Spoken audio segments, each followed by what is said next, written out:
Um, we on social media have already started using the words emergency schedule. Why are we starting with the emergency schedule, and why not just call this a hybrid schedule?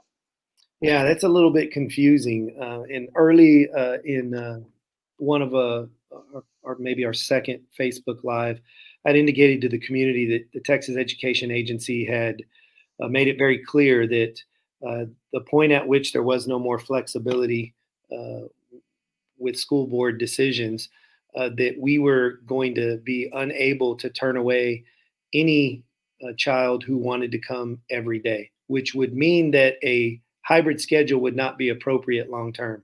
A hybrid schedule essentially groups kids into uh, different groups who would attend on different days.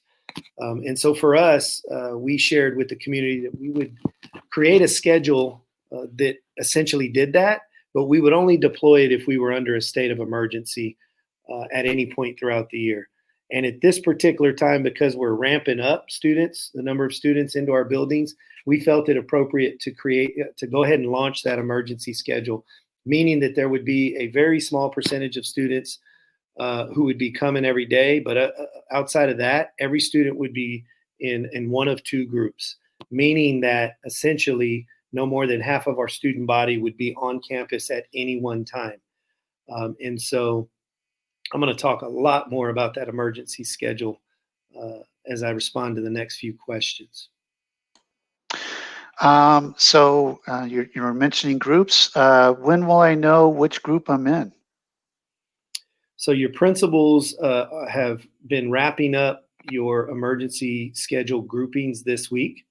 And by next Wednesday, every child in the district is going to know whether they're in group one or in group two.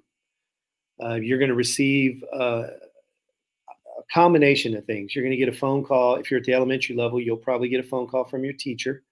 You're probably going to get a letter from your principal. Um, you'll also probably have some other correspondence from the campus uh, by next Wednesday. At the secondary level, you're going to probably have that information added to your schedule under 0 hour. You're going to receive probably mail out correspondence from your campuses, and your teachers are going to communicate through their Google platforms in addition to that. So you're going to hear probably in more than one way by next Wednesday which of the two groups your child is going to be assigned to for this next phase of reentry.